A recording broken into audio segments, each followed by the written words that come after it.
It's really a pleasure to be in Houston. I have long ties to Texas. I played college baseball here, and that didn't slow me getting my degree too much. So I did eventually get a bachelor's degree and then went on to a master's degree at the University of Texas. And in fact, I got married in Houston. So lots of good memories about this state. That's really totally enough about me, because this session isn't about me, it's about you. And it's about your career. So we're going to spend the rest of this time talking, thinking, conversing with your colleagues about your careers. Just to acknowledge that this is all about you, I'd like you to take out the handout, open it to the front page, and there's a line there that says Individual Development Plan 4, and then a blank line. I want you to put your name on that blank line. By the way, does everybody have a writing implement, pen or pencil? If you need one, Sina will bring a couple to you at the back of the room, because this session isn't about me telling you. Since it's about you, you're the ones that are the experts. And so you're going to spend some time in introspection today thinking about your desires for your career. And I think maybe one way to kick this off is by looking at a video. So if you'll pay attention to the screens.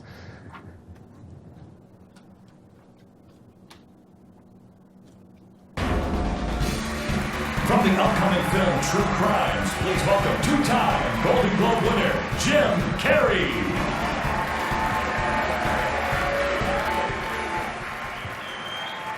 Thank you. I am two-time Golden Globe winner, Jim Carrey.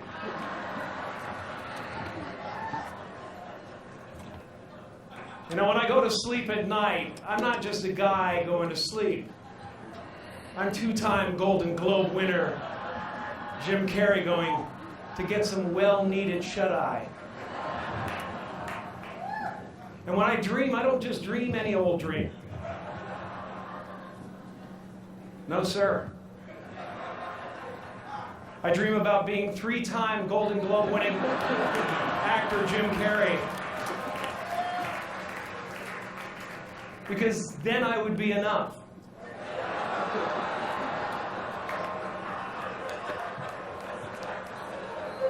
It would finally be true. And I could stop this terrible search. For what I know ultimately won't fulfill me. So lots of people have dreams about their careers, even overrated Hollywood actors. And what we hope for you is that your dreams about your careers will come true, but that they will be fulfilling. So we're going to spend a little bit of time having you discuss with your neighbor two questions. What is your desired career path, and how confident are you in that career path, and why are you confident or not so confident in that career path? So if you'll pair up with a person close to you in the same row or behind you, introduce yourself if you don't know, and then describe your desired career path and address the second question.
In the same lot.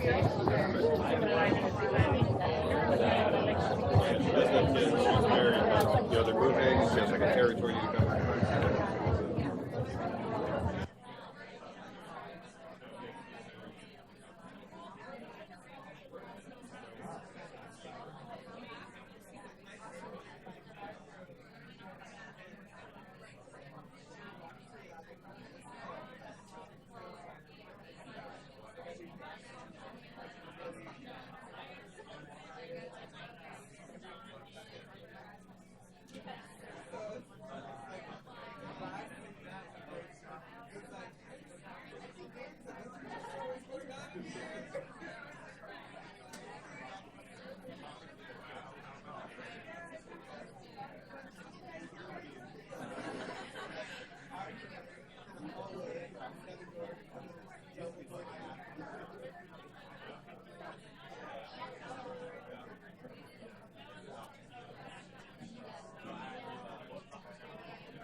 Okay, if you can bring your attention back up to the front. It sounds like these discussions could go on for a little bit longer. I'm not going to ask you to reveal to the group what your career path plans are, but I would like to get a sense of where you are with regard to how confident you are in your career path. So let's take the temperature of the room based on these three categories. Are you very confident, fairly confident, or still open to a range of options? So how many of you go with A, that you're very confident in your ability to achieve in the career path that you are headed on? We have a couple, okay? And then how many of you are fairly confident in moving along in that career path? Small number of hands for sure. And then the rest of you still open to a range of options? Okay, we've got a group that are really looking at what else is out there. And that's fine, especially for those of you that are early in your graduate careers. There are lots of really great career options for you as PhD scientists. But sometimes that can be a really hard decision to make, to think about which direction to go. And it reminds me a little bit of going into the grocery store and trying to figure out how to choose salad dressing. So this is the salad dressing aisle in my grocery store. There are over 100 vinaigrettes. That doesn't even include olive oil and vinegar. And it takes me forever to decide because I want to examine different brands, the calorie counts, the packaging. It's just paralyzing to make a decision. There's someone who's talked about this paradox of choice. His name is Barry Schwartz. Dr. Schwartz lays out the thesis that choice is critical to autonomy and freedom, and it's good to have some choices. But too many choices can be paralyzing. How can you ever evaluate so many? It creates a situation where there are higher expectations because there must be a perfect one in there somewhere. It also can lead to a situation where you're less satisfied once you've made a choice because maybe those other alternatives would have been better. And whenever you choose one thing, you're obviously choosing not to do another thing, and so that can lead to regret. And you have only yourself to blame because you had so many choices. So how can you be more confident in your career trajectory? What can you do to make your dream a reality? to move ahead with confidence and to follow a systematic approach toward a successful career? Well, we think that that answer to those questions is all an individual development plan. And the purpose of an individual development plan is to help you identify that long-term career goal. That's one step in the process. But another step is to create those milestones along the way, those next step goals that will help you get to that long-term career. Along the way, we also think that this can be a tool for communication with your PI or with your other mentors. So for today's session, here's what I hope to address. I'd like you to know what the evidence is that planning actually works. We'll talk about the fundamentals of individual development plans and have you get started on your IDP. Some of you may have gone through this process in the past. We're going to use the resources that are available at myidp.sciencecareers.org, but we're going to spend a little bit of time engaging with those ideas and thinking about some of those issues along the way. We're not going to complete an IDP in a single session like today, and I think it'll be clear by the time we get done why you can't complete an IDP in a single setting. By the end of the session, what we're hoping to accomplish is for you to have set a couple of personal goals, things that you're going to accomplish over the next year. So when it comes to the academic research environment, there are two kinds of plans that are relevant. The research plans that dictate where we're headed with our research programs, and the career plans of those people in the lab that carry out the research. But if we're honest about the time and effort that we put into these two activities, and we adjust the size of the font to reflect that time, the picture looks a little bit more like this, right? By your laughs, I get the idea that you can relate to this, that more of the time is spent on all of the details of the technical aspects of the research and coming up with the next problem, less about where you're headed in your careers. There are actually data that support that that's the situation, and it comes from Kenny Gibbs and Kimberly Griffin in their publication where they surveyed people entering graduate school and people entering postdoc training. And they asked how they were going to use the skills and the information that they gained to prepare for a career and what their career goals were. And in fact, 55% of the people entering graduate school had no idea how a PhD was going to prepare them for a job. That really doesn't bother me much because we enter graduate school because of the intellectual curiosity, because we really love being at the cutting edge of things, because we like to discover things about nature. But the concern is what's over on the right, that 57% of postdocs had no idea how they were going to use their postdoctoral training to launch a career. That kind of lack of planning can have some rather disastrous results. So just as a little hint of what can happen with poor planning, let's take a look at another video. First day on holiday. How good is this? Hotel right on the beach. Can't believe we got it so cheap.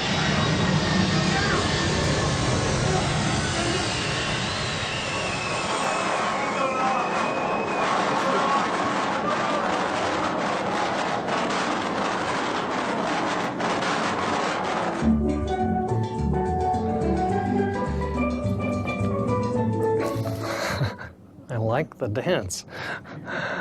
Can't believe we got it so cheap. Some of you probably put more time into planning your vacations than you do into planning your careers. And so we're hoping to to adjust that with this session today. I'm not here to talk about planning your vacations, although you all need a vacation. I hope you took some time away from Houston in the summer. I'm sorry for those of you that came back to some of the terrible effects of the hurricane. But we need to do some planning. We need to think ahead. And who might need a plan? Well, tops on the list for some people in Houston would be they'd like to think that the Houston Texans would have a better game plan for the next game than they had for a couple of those this year.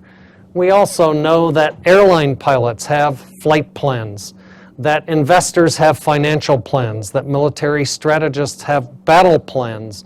So I think you can see the pattern here that planning is a fundamental part of many occupations, and we think it should also be that for graduate students, postdocs, and even junior faculty. And their plans we would call individual development plans. This isn't just an idea that was drummed up in a bar somewhere one night. There's really substantial evidence that career planning works. It doesn't come out of the basic science literature, though. It comes out of the organizational psychology literature. And there are about 100 papers that my friend Jen Hoban and I read through to discern these principles that are listed here. The first is that just thinking about goals motivates people to pursue them. So coming to a workshop today is really a good first step in the process for you. The second thing that was clear from those articles that we read is that developing very specific and narrowly defined goals makes it more likely that you'll achieve them rather than having big, broad, general goals. And finally, there's a substantial literature that shows that people who have implemented career strategies have higher salaries, more frequent promotions, they have more responsibility in their positions, and perhaps most importantly, they're more satisfied with their jobs. These studies were done in the retail industry, they were done in academic institutions, they were done in other industry settings and government settings, but none in academic research. There's one data point that I'd like to add to this, though. It's the first study that was done of postdocs around the United States. It's commonly called the Sigma Xi survey, in which survey data was gathered from institutions across the United States from people that are both citizens and non-citizens. So this was really a comprehensive data collection effort in which people were asked their sex, whether they were married or single, whether they had children, whether they drove to work or took public transportation, how much they made, how many hours they worked, how many papers they published, how many grant applications they submitted. And when everything was done and the linear regression analyses were completed, it was found that postdocs who had a structured plan with their PIs at the onset of their postdoctoral training, at the start of the process, were more satisfied. That word satisfaction gets in there again. They were more productive. They published more papers, submitted more grant applications, and they had fewer conflicts with their PIs. Now, yesterday I talked with some of the faculty here in your institution, and I emphasized this last 2 points, that folks who had a plan were more productive and had fewer conflicts. Those are the things that I think might resonate most with PIs. But for you, I think the idea that you might be doing something that you're more satisfied with, as well as something where you're going to be more productive, makes it worth the effort to go through this planning process. So that the data from the organizational psychology literature coupled with this data point from the Sigma Xi survey convince me that it's worthwhile spending some time on an individual development plan. And this is a schematic that represents the steps through creating an individual development plan. It's starting out by understanding yourself. Really, we're not, as scientists, so intuitive, but we think that you need to understand specifically your skills, your interests, and your values. The second step in the process is understanding the wide array of career options. So really digging in there to find out what possibilities exist for PhD scientists with your interests and your abilities. Once you've identified out of those many options, once you've made a choice as a target for your career, then you need to set some goals so that you develop the skills that are necessary to be competitive in that arena. And then you need to go over the plan with your PI, recruit other mentors to help you in the process. So in the time that we have, the next hour and a half, we're going to go through these 4 steps. We're not going to complete that process, as I mentioned before, but we'll make some progress toward understanding what is entailed in each one of these steps. So we'll start with the conclusion of what we need to know about self-assessment. And that is, we're going to do some exercises now that help you identify the skills, the things that you're good at, help you identify your interests, the things that you like to do, and help you identify what's most important to you, which we would call your values. And the point of doing these exercises is we want you to identify that sweet spot where your skills, interests, and values overlap. You can do a job that takes advantage of your skills, but if it's not consistent with your interests and values, it's not one that's going to be satisfying to you long term. It's not one that you're going to want to stay with long term. So we're going to base the skills evaluation that you're going to do off this list of core competencies that's been promulgated by the National Postdoc Association. But there are several other organizations that have talked about the skills that PhD scientists need. One of them is the American Physiological Society, which has a list somewhat similar to this. Actually, I think I skipped that slide and went right to something that comes from the NIGMS, where they take the skills that are listed by the NPA and other organizations, but put them on a spectrum from hard skills to soft skills. So the hard skills of research methods, quantitative abilities, and the soft skills of management and leadership, communication, and teamwork. Another way of depicting these skills has come out of a survey of employers by the state bio organizations. The bio organizations in each state are the ones that coordinate the biotech, pharmaceutical, and medical device industries in each state. And they were part of a survey that asked employers what the skills were that they were looking for in their employees. And here's the way they presented it in a word cloud. And it's pretty obvious to me in looking at this that what I see primarily is those things that were on the right side of the NIGMS scale, those soft skills, rather than the hard skills that we often emphasize, like being able to patch clamp or imaging techniques or being able to program in Python. Some of those hard skills that are certainly necessary, but we need to be aware that employers are looking for more than just those kind of skills. So now it's time for you to start to think about your skills. And so if you'll turn to the first, I think it's page 3 in your handout, there's an assessment that we're going to ask you to fill out to identify those skills that you're fully proficient at, as well as those that need some work. And the idea is you're going to go down this list. You're going to give a 1 to those skills that you think you really don't do very well with, and you're going to give a 5 to the ones that you feel you're fully proficient at. Does that make sense? All right, it's a 2-page assessment tool, so make sure to do the front and the back, and no copying. This is something where we want what you think about yourself, not your neighbors.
As you finish up, some of you are getting to the end, I'd like you to scan back through that list and see if there's one or two of those skills that you think need special attention in the coming year.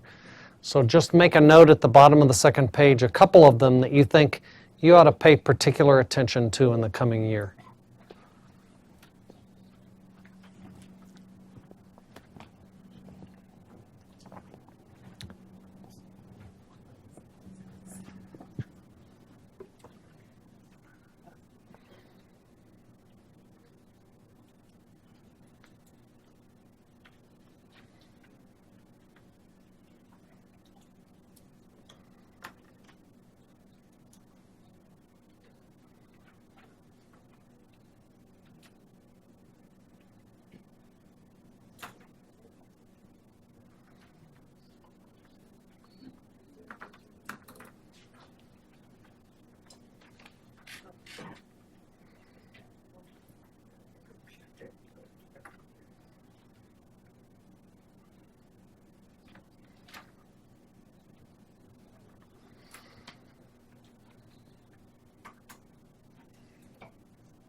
Okay, how many of you need some more time?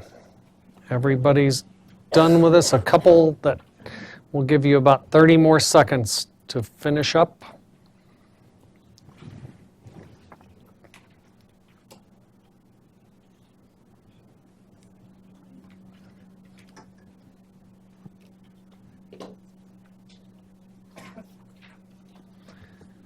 So I think you can see, if you've read this off of the slide, what's coming next. We're going to have you team up with your partner again. We'd like you to discuss with your partner one of those that you listed that you would like to work on, and why you think that needs some work, and then what resources are there available for you to help work on that skill? Is there a course available here? Is there a workshop that's available at MD Anderson or UT Health? Are there other ways to improve this skill? So one of you start off, talk about that, and then the other one share the skill you want to work on. Okay? Team up with your partner. Excuse me.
Okay, if we can go ahead and move ahead. I think you've probably already figured out what's happening next. The next page is an interests inventory. And the idea is you've just identified the things that you're good at or the things that you might not be so good at. And now we need to figure out what are those things that you really love to do. So you're going to complete the worksheet. Again, it's a 2-page worksheet. You're going to give 5 to those things that you'd love to incorporate more of in your future career. You're going to give a 1 if you don't ever want to have to do that again, okay? And then at the end, you can list the top 3 and bottom 3 at the end of the second page.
Okay, about 1 more minute to finish this one up.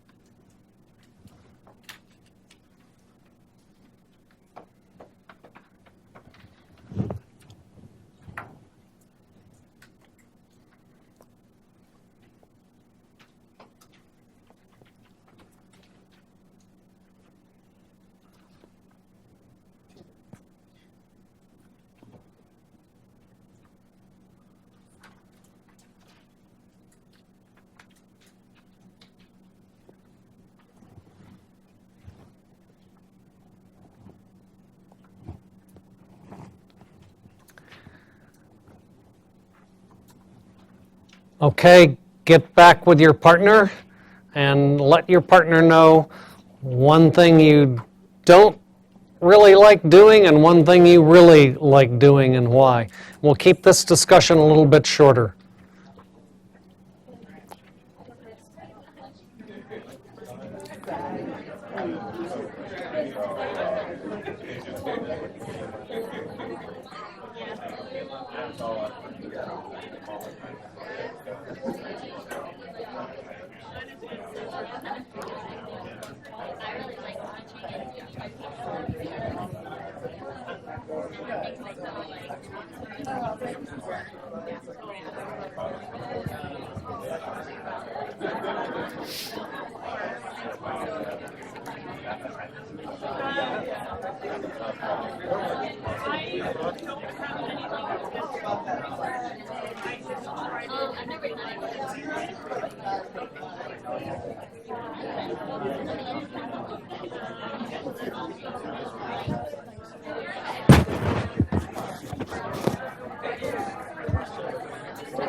All right, it's time to move to the next step.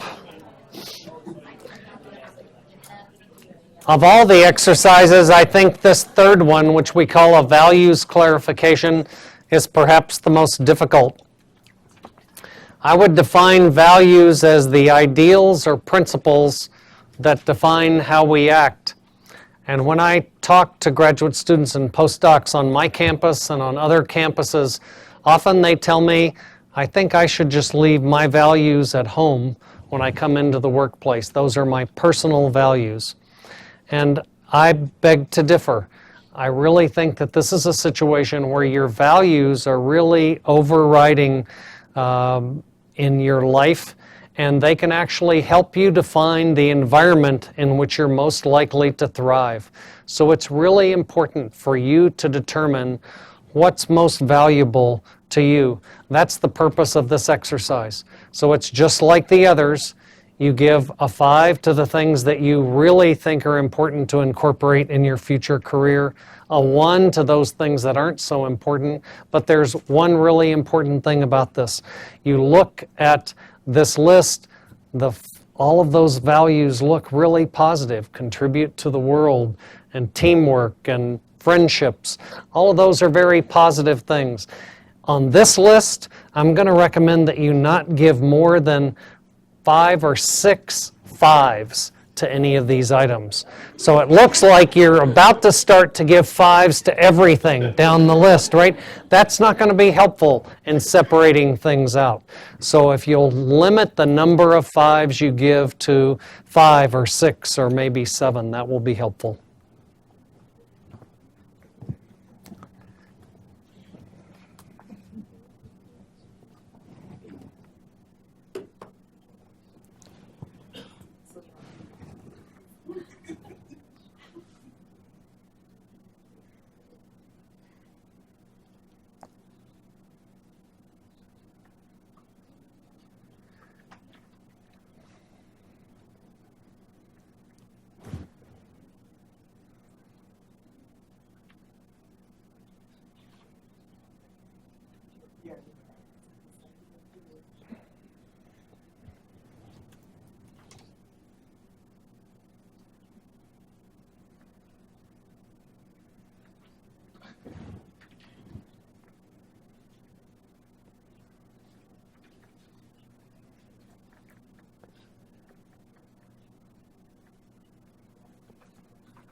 I think I failed to mention that after you've gone through the whole list, what we want you to do is list the top 2 or 3 values at the bottom of the second page. But I see some of you already doing that because you know what the pattern is here. So that's great.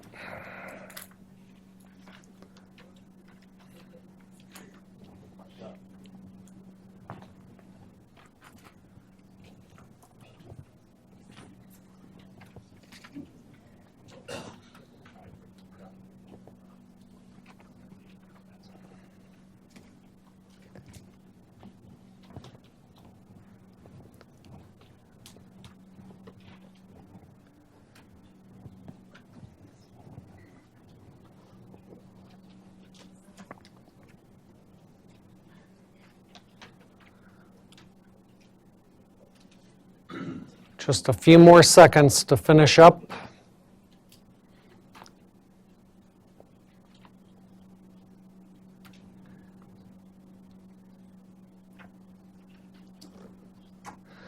We're going to have you get back with your partner now.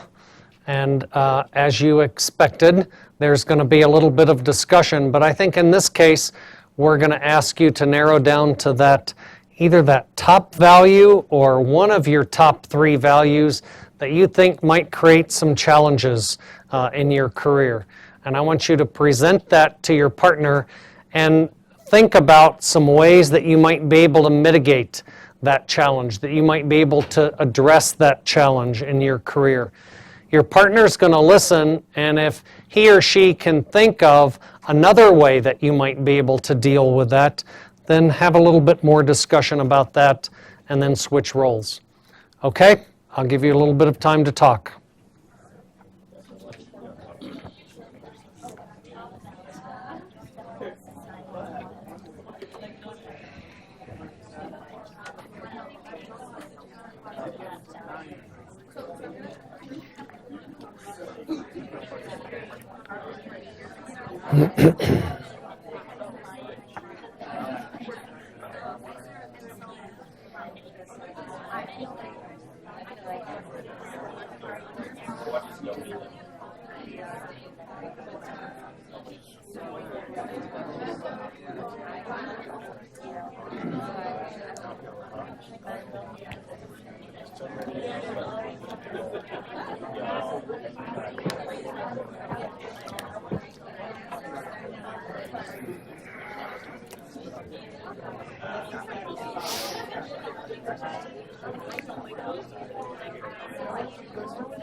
Okay, if you can bring your attention back up to the front. Have the feeling that these can be pretty useful discussions, especially about values, because we often don't talk about them in this kind of an environment. There are a few takeaways that I hope you get from this values clarification. The first is that no career option is perfect, and there are going to be values-related challenges regardless of what career that you embark on. But what's incumbent on you is to have some plan for how you're going to deal with those challenges. I hope that the discussions with your partners here has also led you to the idea that it can be useful to discuss this with other people, with your peers, not just try and do this all on your own. processing these assessments and processing some of the things that you're doing in association with your other colleagues can be really a useful approach. Now we've finished step 1 in this process. We've done at least one round of self-assessment. Sometimes it's worthwhile revisiting. In essence, what you've done is collected data on yourselves. You've collected data about your skills, your interests, your values. And so what do good scientists do after they've collected data? Analyze. I heard it over here. We analyze. We're researchers. We know what we're supposed to do next. And so how would you analyze those skills, interests, and values data to see how they might help you find a career trajectory that would meet your needs? How would you determine which career paths best match your skills, interests, and values? Yes, ma'am. Talk. Can you repeat it into the microphone? Find someone that has that career and then ask them. That what would those be a values are. fantastic way. So talking to other people in those careers is really a great approach. Any other approaches? Search some keywords like your skills on LinkedIn or some search engine to see what jobs are available. Did everybody hear that? Yes, search those key skills to see how they match. Or sort of turning that around the other way is search some job ads for those key words, those key skills that you've got. Yeah, that's a great way. Anything else? Well, I'm going to add one other way that you might do that, and that's to use this website that I mentioned at the outset, My IDP. And what you've done so far in the first hour of our time today is do the skills, interests, and values assessments that are found on My IDP. If you log into that website, what you'll find is this landing page. It will ask you to register and create a password so that you can go back to this site on a regular basis. It's not intended to be used just once. I hope that you'll find some resources there that will be useful for you long term. Once you create a login, and you'll get to this portion of the site, and you see over on the left-hand side these same 4 steps that we've already talked about: the self-assessment, career exploration, setting goals, and implementing a plan. Under each one of those, there are some exercises or some actions for you to take. And those of you that are the front of the room can recognize that when I click on skills assessment, you get exactly the same assessment that you've just done in paper version today. The interest assessment and values assessments also match. So as we move on to this first step, into the second step, the career exploration, we can take the information that's contained in that skills and interests assessment and match them to career paths for PhD scientists. And so this site includes 20 different career paths with 58 different job titles, ranging from science policy and science writing to, at the bottom, for the set of dummy data that I put in to the website for this demonstration, somebody doing research in industry, being an entrepreneur, or being a PI in a research-intensive organization. In other words, what happens is we're matching your skills and interests with those that are required for these different careers. And the point that I need to emphasize most strongly right now is there isn't some magic here. This is an algorithm that has some limitations, and so you shouldn't look at the top one that comes up and think, oh, God made me to be this. The way that we want you to use this is to say, wow, I didn't know that there were that many things that PhD scientists can do. And I'm going to read through this list of job descriptions for people in science policy, and I see public affairs, government affairs at scientific societies. Well, I know somebody at the American Heart Association, so I know that PhD scientists do that job.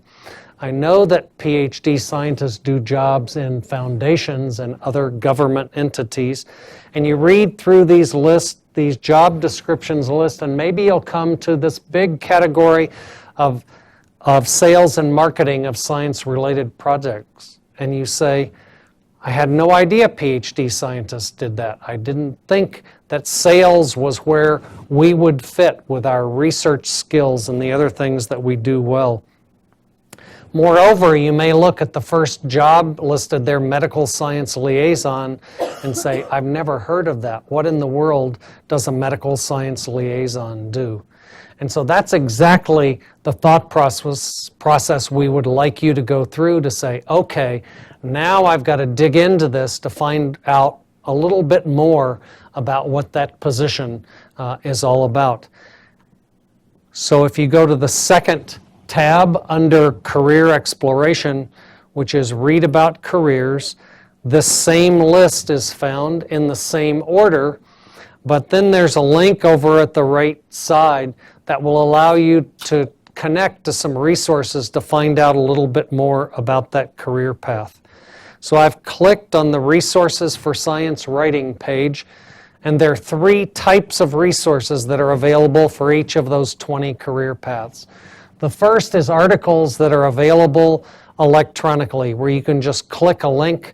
We've tried to go through and make sure there are no broken links here, but these are available a click away.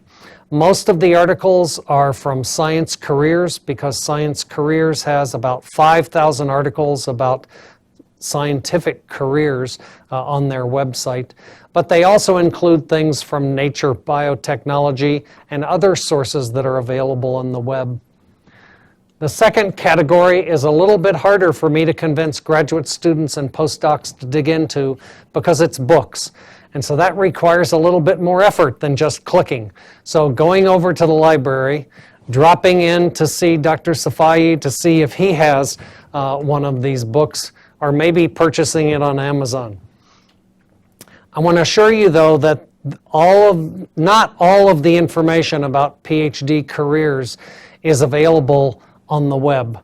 And there's really useful resources that are available, useful information that's available in books. An example might be here. There are specific chapters in these books that deal with science writing, but the third resource that we've listed is Dennis Meredith's book, Explaining Research. It's a fantastic book for any one of us. Dennis Meredith was the public affairs director at Duke University for many years. And he talks about how to explain research to scientists, but also how to explain it better to non-scientists. But relevant to this career discussion, he's included a chapter on how to break into a career in science writing and science communication. And that chapter is really outstanding. Finally, there's one resource that we think hasn't been discussed much. In fact, most of the other career websites don't talk about other professional organizations. But besides being a part of your scientific disciplinary society, ASBMB or APS or ASPET or whatever your scientific discipline is, you might want to consider being affiliated with people who do for a living the career that you're interested in. And so for science writing, there are 3 professional organizations, and they're listed here: the American Medical Writers Association, the National Association of Science Writers, and the Society for Technical Communication. You can get discounted memberships to those organizations as a graduate student, so you might think of joining. At any rate, if you search around on their website, there's lots of good career information just on their websites. The advantage of joining would be that you'll get information coming in through newsletters and webinars that they run, and perhaps even regional and national meetings that they hold, where you could actually talk to someone who does this career for a living. So these are the ones that are under science writing, but I want to be clear that there are those kinds of resources for each one of these 20 career paths. The 3 ways that we propose that you can best learn about careers is to read about careers, to attend events, and to talk to people, which was the suggestion given here as a way to get information about scientific careers. So I'm going to go back to the PowerPoint, and we're going to pick up on those ideas away from the website.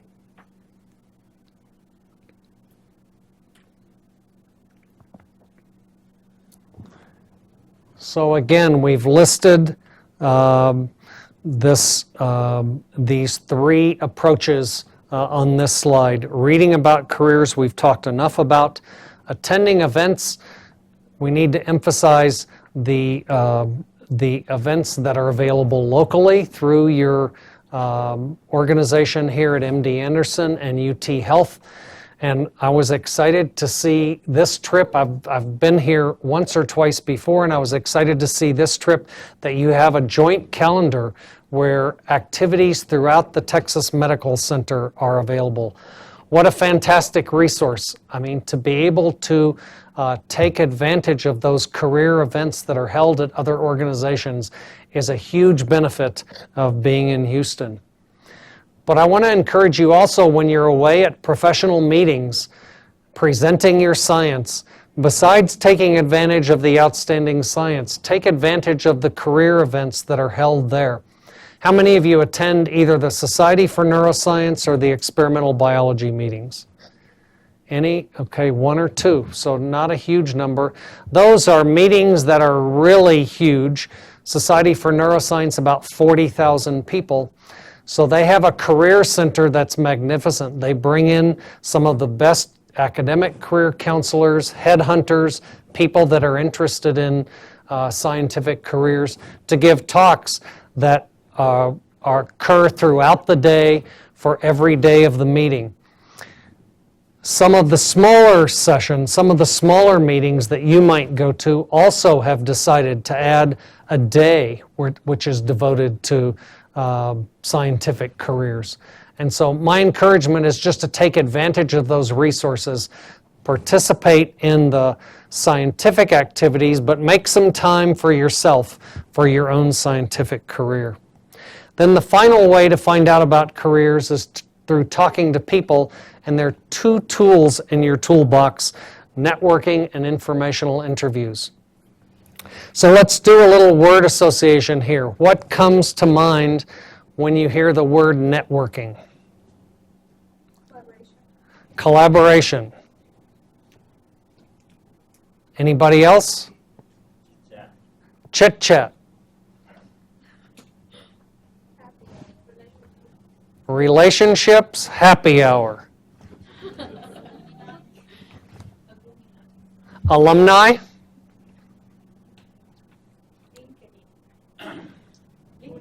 LinkedIn. Anything else? Some of those are pretty positive. I heard some of them that were a little bit more negative. And I think some of you haven't spoken, even though you have some sort of negative feelings about this word. You've been told that networking is important, but somehow you think that your science should speak for itself. And this is something that's beneath you, something you don't have to do. So I am not gonna try to push anymore, but I'd like to give you 2 little insights that help convince me that networking is important. And it gives me a little bit more intuitive sense of why networking is more important. So the first is this pie chart with data that came from Dr. John Lombardo, who's a career counselor at the Medical College of Wisconsin.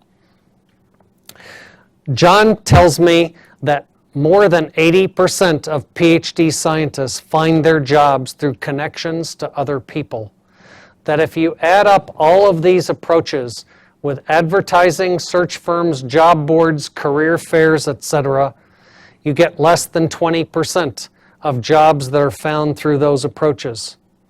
So that doesn't mean you shouldn't post your resume on a site or you shouldn't read job ads, but it means those are the low probability approaches, that you really need to spend time on the contact with other people. And that needs to start in the early days of graduate school, because you're not going to build this network in the last couple of months before you defend your dissertation. It's something that occurs over time. So that's the first piece of evidence. The second is the idea of strategic networking is based on a definition that it is cultivating professional relationships. It's not just how many contacts you have on LinkedIn. It's not just how many likes you have on Facebook. And so strategic networking is the concept that arises out of the findings of Mark Granovetter, who's the first social scientist who did experiments that told us that most people find their jobs through connections to other people. But he told us something that was even more surprising. It's not just connections to our close circle of friends. We actually find it from the friends of friends. And he called those people the weak ties. The best way I can demonstrate this is through a graphic approach, and so that's the next couple of slides. People that study social networking draw a picture like this, where the person who owns the network, they put the person's picture or the name, and then they draw a line between people that are directly connected to each other, who interact with each other. So this guy knows her, and so there's a line between the two. She knows this person, so there's a line between. But you see, there's no connection between the person that owns this network and this person. The only way he can get information from that person is indirectly. Well, this is a young, immature network, but it can get much more complicated as it develops. Any other ways you meet new people? Yes, ma'am. Serving on interinstitutional committees or postdoc associations or grad student associations. Fantastic ways to connect to people. Meeting people through serving on committees. You meet people that are your peers. You also connect to those administrators at the institution, some of the people that are in key positions. I thought I saw another hand back there.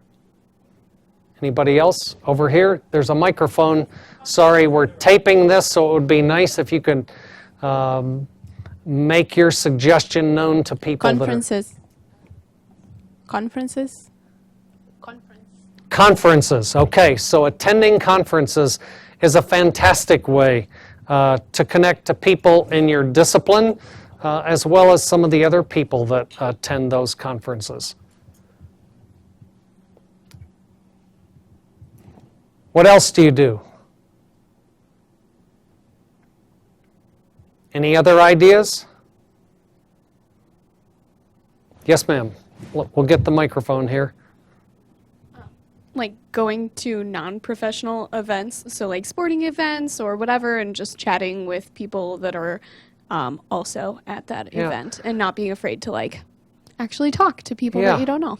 That's very important. So you never know who you're going to meet at a sporting event or at other kinds of local events. So being ready to tell them that elevator pitch about your research when they ask what you do, and then find out about what they do and what they're interested in. That's a great way to make connection. Anybody else? Internships was what was mentioned. So you get to know people that work outside the academic environment and find out what their careers are like. I think I saw another one back there. Collaborations. Through collaboration, sure, you get to know people in different departments. Sometimes we're really isolated in our departments or on our floor or in our institution. So having collaborations that go across departments and across institutions is great. Well, I don't want to belabor it. A couple of other suggestions for you here. You've already mentioned going to a professional meeting. There are seminar speakers that come here regularly, whether they're for the career seminars or for your scientific seminars in your departments. You might specifically try to arrange a meeting with that seminar speaker. I think it's not always recognized by trainees that the companies that make the equipment and the supplies that you use, they hire PhD scientists. And so getting to know them can be a worthwhile thing. And then somebody mentioned LinkedIn earlier. Joining a group on LinkedIn is a good first step. You can lurk there for a while and watch the questions that are asked, but you might actually put yourself out there a little bit and ask a question and get to know somebody that responds that way. So there are lots of ways that you can connect to other people and build that network. Scientific meetings was the first thing mentioned. It was the first thing on my list. But I have to tell you, when I look at the UIC graduate students and postdocs at national meetings, sometimes I shudder when I see them leaving at the end of the day in a scrum, headed off to the local bar all by themselves as a group. This is a great opportunity to meet other national experts, international experts, to make a connection with somebody from a company, to make connection with somebody from another university. So I hate it that they've wasted that opportunity. So don't be the one that wastes that opportunity. Go with the idea that you're going to specifically make some connections. And a reasonable goal would be that you're going to make 2 or 3 new connections at a meeting. You'll have 2 or 3 conversations about something besides the weather with somebody at a meeting. You could also put yourself out there and think about identifying 2 or 3 people to talk to. You could invest $6 or $7 or whatever an overpriced cup of coffee costs at a convention center, and that might buy you 15 or 20 minutes with somebody that's important in your field, somebody who you're thinking of doing a postdoc with, somebody who just wrote a review article that you'd like to have a chance to talk to, or somebody that sells a product that's become key in your lab that you think might be great to be connected to that company and be involved in the development of that product. I want to mention specifically the idea that poster sessions are the optimal environment because they create the atmosphere rather than sitting in an audience where you're going up and talking to someone, and you can ask them about their data because they spent lots of time working on that project, but you can also ask them about how they made the transition to researcher in a pharmaceutical company, or how they made the transition from their PhD program to be a faculty member.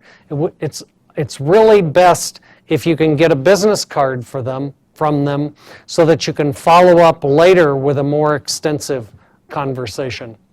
And then I've already talked about the scientific suppliers, but go to those exhibits and go to the exhibits with more in mind than you're going to get free pens, free chocolates, and plastic bags to put them in. You really can have some worthwhile conversations with the suppliers that provide equipment and supplies for your laboratory. So I think we'll leave that at that and get to the point that what you're doing with building this network is preparing for informational interviews. How many of you have done an informational interview? Good number. And how many of the rest of you know about informational interviews? So it seems like you've started to get that message. So we'll keep this description a little bit short, but I want you to know that there's a little bit more detailed information on informational interviews on page 11 of your handout. The idea for an informational interview, in fact, the phrase came to us from the best-selling business book of all time, What Color is Your Parachute? The phrase was invented by Richard Bowles, who wrote that book. And he talked about it as a way to get inside information on career choices. So the idea is that person that you met at the sporting event, or that person that you met at the poster session, you're going to make an appointment with them. And you can best do an informational interview in person, but sometimes that's not realistic. So telephone works just fine. These are not well done through email. This kind of communication is best done in real time. And so you go with a list of specific questions you want to ask. And page 11 gives you some starter questions you can use. But they really are just starter questions. Some of them you'll think are important, some of them aren't so important.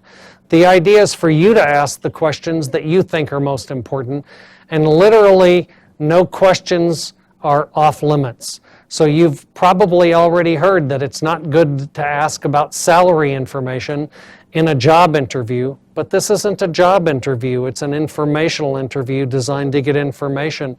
And so asking what people use, what people come in with a starting salary into that career path is a perfectly acceptable thing to do. You've got these starter questions, but you're going to personalize them, and one way you might personalize them is to include questions related to the values clarification that you did earlier. So you realize that there are some challenges related to your values, and you want to know how to deal with those. And so if your values, if one of your top values was family friendly, for example, then you should be asking questions about whether it's typical in this career path to have on-site daycare. Is it typical to have flexible work hours? You want to ask the questions that are most meaningful to you. So does that make sense? It gives you the freedom to ask any question that you want. The one thing that's not appropriate to do is at the end of the interview to say, do you think your company might be interested in somebody like me? That's generally a no-no. It's not something you want to do.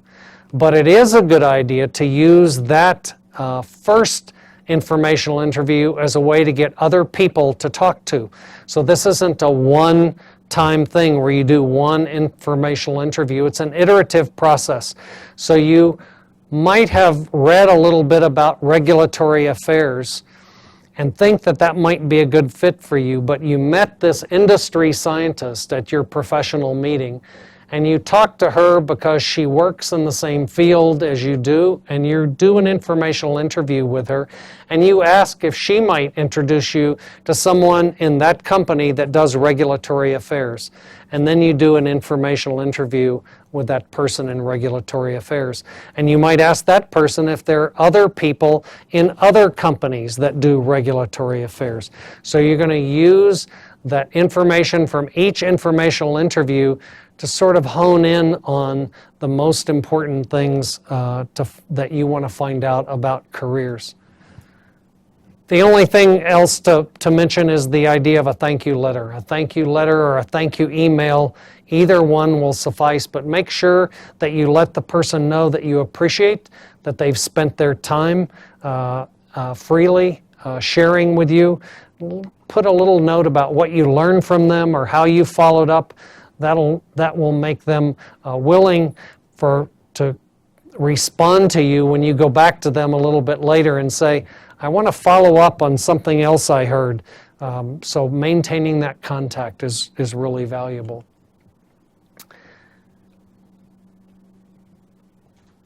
The topic's career exploration, and career exploration occurs on a continuum from activities that are more passive and solitary to activities that are more active and involve other people. And I stole this from Kim Petri at Vanderbilt University, but I really love this idea, and I think about it a little bit in terms of activation energy. Doesn't take much activation energy to read those books, to click on a website to find information, but it takes a little bit more work to come to an event like this, to get out of the lab and carve out the time to do it.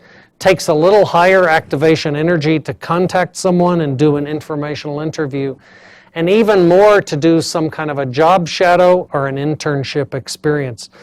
But the value and the amount that we get out of this also increases in proportion to the amount of work that it takes.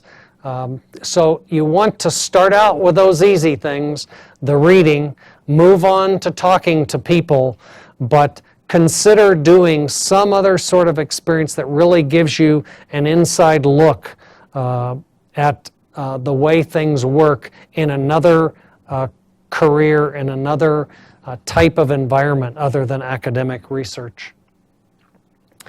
Okay, that's the first two steps, and we've spent almost all of our time. We have about 22 minutes to wrap up.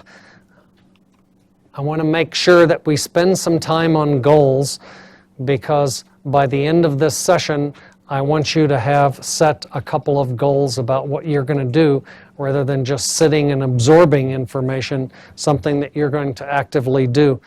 And what we like to help people with to make good goals is to make them SMART goals. SMART goals are specific, they're measurable, they're action-oriented, they're realistic, and they're time-bound. Specific, narrowly defined goals, we're not going to solve world hunger. Measurable means if I do it once a week, I'm going to do it for an hour, I'm going to do it 3 times. If I can quantify it, I'm more likely to get it done. Action-oriented, we're not waiting for things to happen like for the NIH to increase their funding levels. We're going to take action with whatever we can do. Realistic, within the strengths and weaknesses I have, is this a realistic goal? And time-bound is the criterion that most people fail to meet. In fact, those of you that set New Year's goals, New Year's resolutions, often say you're going to do something that's really an outrageous goal, and there's no deadline for when you're going to do that. So we want to put deadlines. We want to put times at which we're going to accomplish these goals. So I want to make sure you understand these, and so I've pulled off some goals that people wrote out and put in a magazine a couple of years ago. So this is a test. We're going to look at whether their goals are SMART goals. Ready? Okay, this is Erica. Here's what she said. So which one of those 5 criteria did Erica fail to meet with her goals? Realistic. It's not realistic.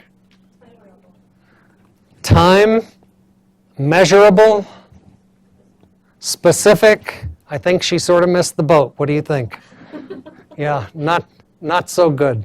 Okay, well, we'll see if the next person does any better. Jeanette wants to improve her sketching and painting, finish her novel, live to be 100. So let's take the first one.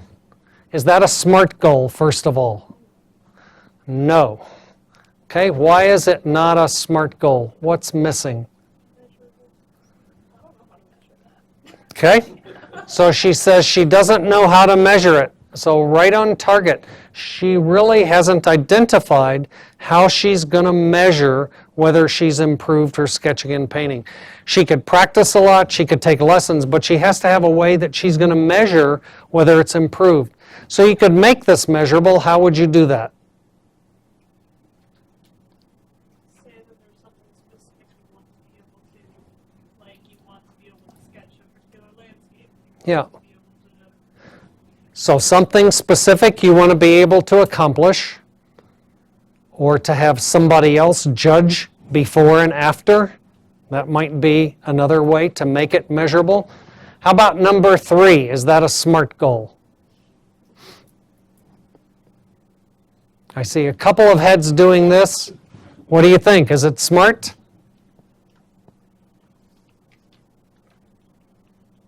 If not, which criterion does it not live up to? Okay, so I think it is time-bound. I thought I heard you say action-oriented first. Is that right? Okay, so we'll talk about that in a minute, but she'll know when she's 100, right? So it's pretty well time-bound. We know when that date is, but I think you're right on target with action-oriented. This is something that's not really under her control. She can run on the treadmill every morning and eat her green leafy vegetables, but some of you are studying genetics, and you know that this isn't totally under her control. So we want to be doing things where we're taking the action. So I heard when I was a new assistant professor that it was really important to have written goals, but nobody told me about SMART goals. So here are the 3 goals that I wrote out as I started out my academic career after my postdoc. So tell me if the first one is a SMART goal. No. Okay, I'm not offended, it's okay. So which criterion did I violate here? It's not time-bound. Anything else? He says action-oriented again. I assure you that it took lots of action. Lots of work. The problem is whether it gets funded is depend on NIH, not you. It is, and a little perseverance. So I'm after something a little bit different with this one. I think I hear somebody whispering specific, and that's actually what I'm after. This is a huge, monstrous goal. Holy cow. We want to make small, bite-sized goals, like tapas-sized goals, not the whole combination plate, right? So a more reasonable goal would be, I'm going to finish my specific aims by March. I'm going to finish the preliminary data collection by May. And if I set out small goals, a number of small goals like that, they create milestones that I can tick off as I move towards submission of the grant. The funding, as was indicated, is not totally under my control. So we could make some of these a little bit better goals, but we need to make them much more narrow. Okay, with that as a background, now I'm going to have you do some more work. You've done a skills assessment on the first couple of pages, and on the back page of your handout, there's a place for you to set some goals. So we're going to start out with a scientific goal, and I hope we can set a career goal later. So not under career planning, but on one of these other scientific skills, look back at your skills assessment, take the one that you think you wanted to work on, and suggest an approach and a timeline for when you're going to do that. I have a problem with statistics. I'm going to take a course, and it's going to be in the summer of 2018. Whatever is the approach that you want to use. In fact, I'll just move ahead and suggest it could be something like this. You know that statistics is what you need to improve on. Perhaps your deficit could be dealt with just by meeting with a statistics consultant. You could do that next week. Or maybe you want to do something that doesn't involve a formal course. There's a good series of Khan Academy videos on hypothesis testing. You could watch those and be done by the end of the year. So something along that line, whatever approach you think is reasonable for what you want to work on. All right. I'll give you a minute or two to write one goal in one of those skills areas.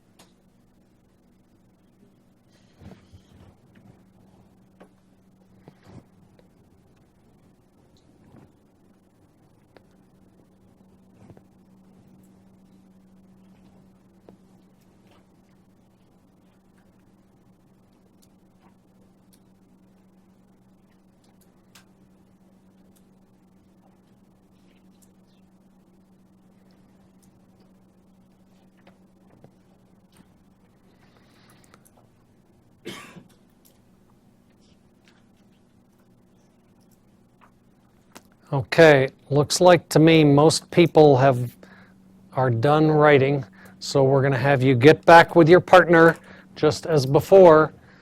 Your partner's not going to just sit there and let you describe the area and the approach that you're going to use. Your partner's going to be there to judge whether it's a SMART goal or not, okay? You're all experts in SMART goal setting. And then you might also suggest a different approach. If the person that you're talking to suggests one approach, you may think of another one that would be really creative. So feel free to make that suggestion. Okay, you guys have a couple minutes to talk about each other's goals.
Okay, can we bring our attention back?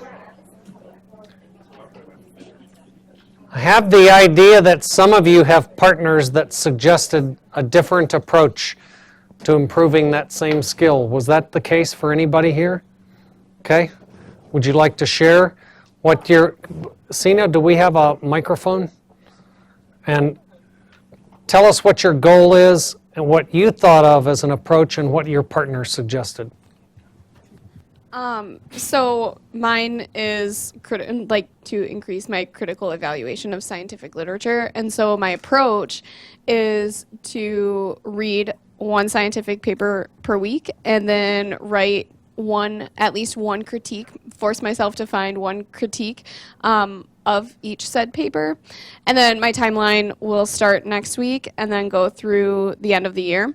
Okay. And my partner said, so instead of maybe going at it with a different approach, but more of additionally on top, to try to keep them all in the same realm of or area of scientific papers, and consider writing a review paper afterwards, which would be really cool. So I thought that was pretty interesting, and yeah. So the idea is that writing a review would require you to critically evaluate that group of papers. Right. And so Yeah, that would be like the attainable goal, more or less, which I Okay. was kind of lacking. All right, jury, the rest of you know about SMART goals. Does that sound like a SMART goal?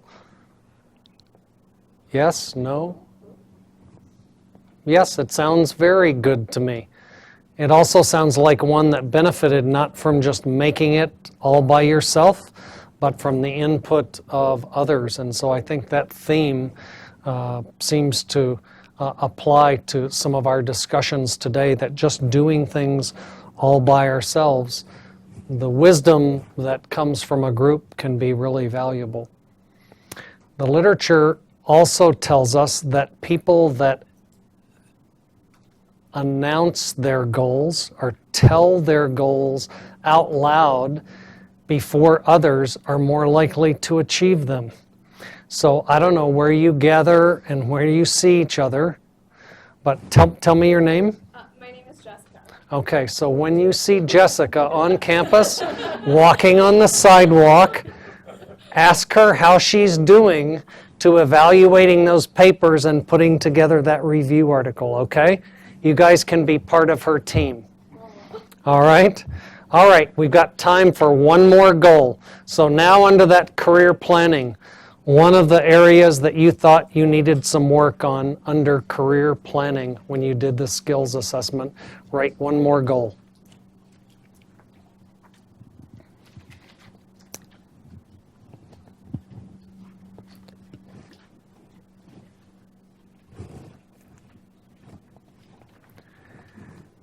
It doesn't have to be complicated. It doesn't have to be some audacious goal. It could be something as simple as setting up your profile on LinkedIn if you don't have that. It could be reading a little bit on career planning, and there's a series of articles in Science Careers that we wrote that if you read one a day, it would take 5 or 10 minutes and you'd be done in 2 weeks. So just some ideas to think about.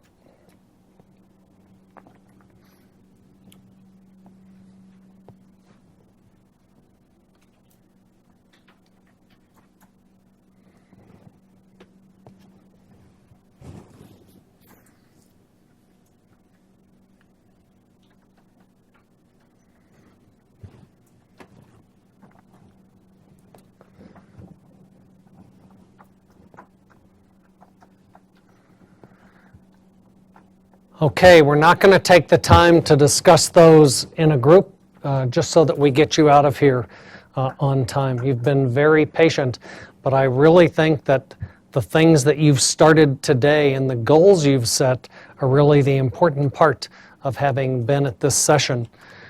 We've talked about 3 of the steps in the process, but we haven't yet talked about the 4th, and that's to talk to your mentor and recruit other mentors to help you with this plan. And the process needs to start by discussing this with your PI in your lab. How many of you think of that as a potential problem? We're going to be honest with each other. I see a pretty good number of people raising hands, not too high so that it shows on the tape, but yeah. I think sometimes this is an obstacle with this plan. But the truth is, you need to coordinate the work that's going on in the laboratory with the work that you're going to do working toward your career plan.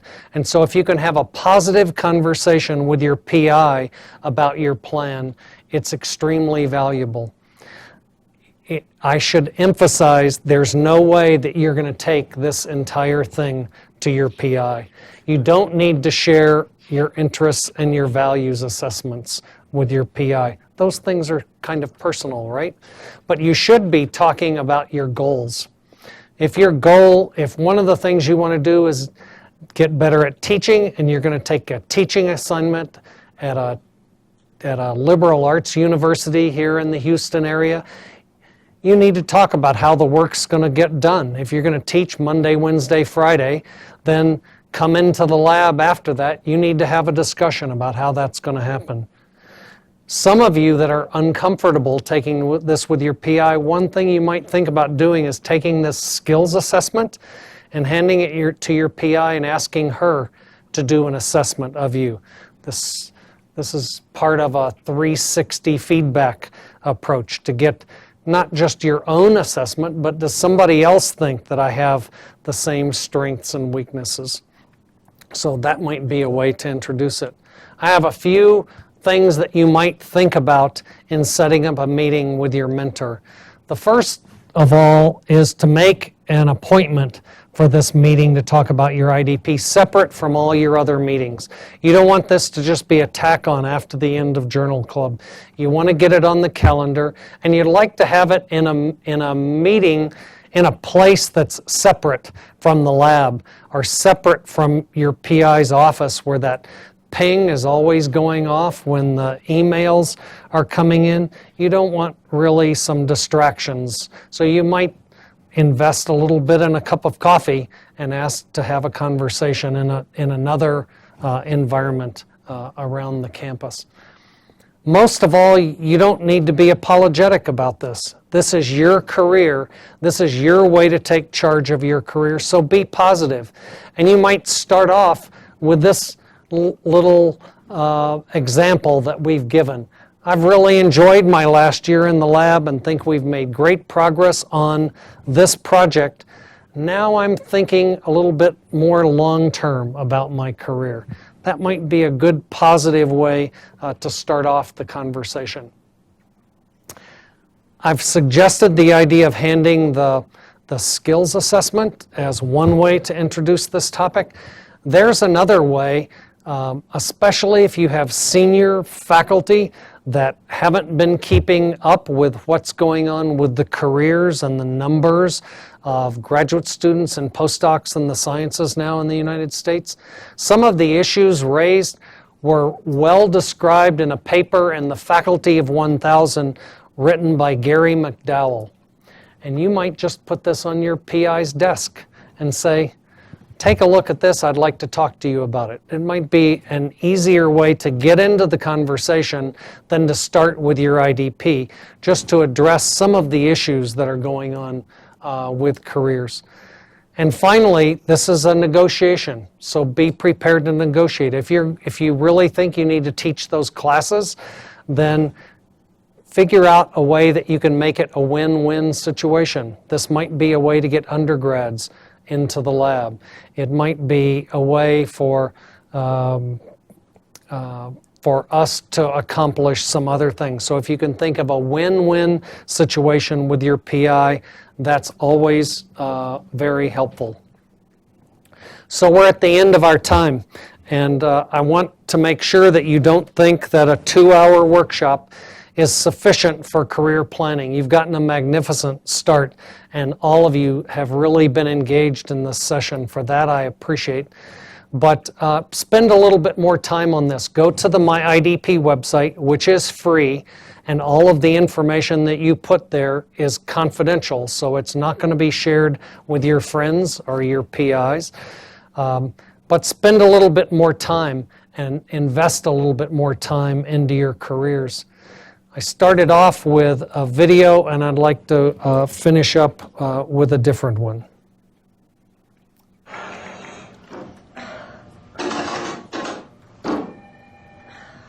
Oh, you're not just gonna walk away and give up. You can get that. That's yours. Nobody else. Get in there and give it some heat. Give it some heat.